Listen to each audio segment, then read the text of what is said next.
Nabuhayan ng loob si LeVar nang lumabas ang report na frustrated na si LaMelo sa Hornets at naghahanap ng trade dahil kinall out ulit ni LeVar ang Clippers na wag na mag-intay at makipag-trade na para makuha si LaMelo papuntang LA.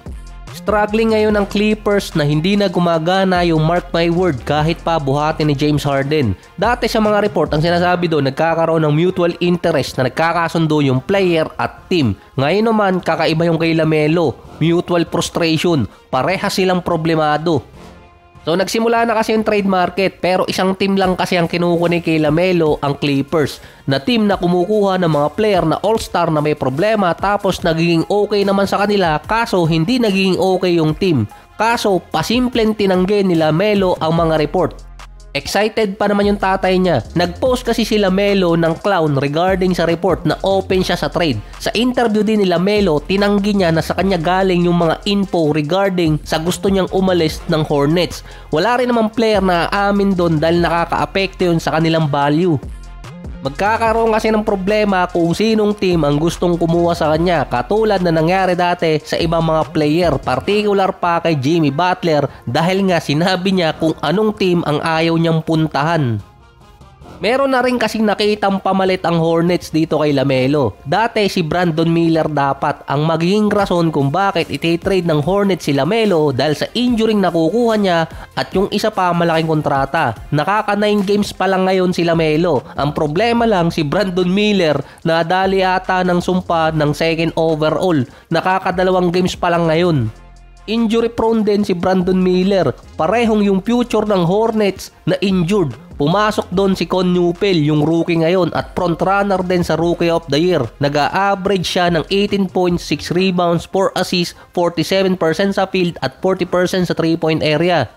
Binansagan agad ng mga analyst na next Klay Thompson dahil nawawala si LaMelo at si Brandon Miller dahil sa injury. Nagkakaroon lalo ng spot at minutes si Con Newpel. Bigla pang bumaba ang game ni LaMelo na ngayon meron 21.7 rebounds, 9 assists. Mataas pa rin naman yung kung titingnan.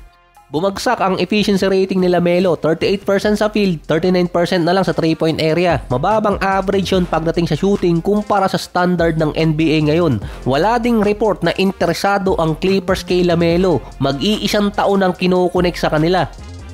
Dahil iniintay pa yung verdict tungkol dito kay Kawhi. Ang pwede lang gamitin ng Clippers ay 2030 hanggang 2032 na mga first rounder kung may mundo pa nun.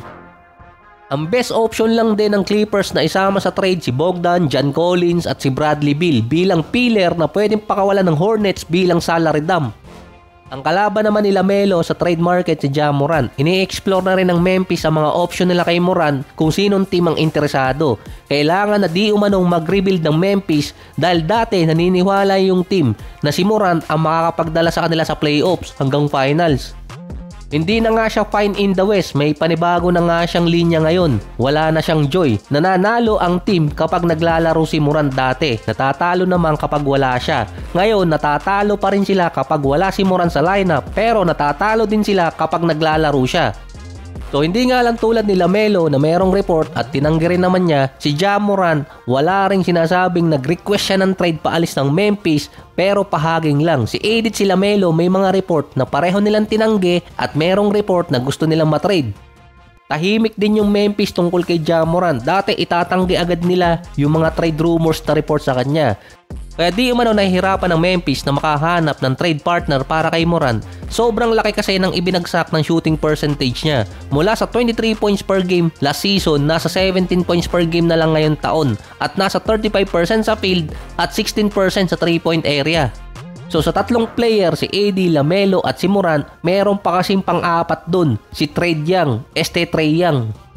Expected na kasi ng mga analyst at mga insider na matitrade si Trae Young bago yung deadline dahil na-extend ang panalo ng Hawks nung wala siya sa lineup. 7-3 record na dahil kina Jalen Johnson, Kristaps Porzingis, Okongwu, andun pa si Daniels.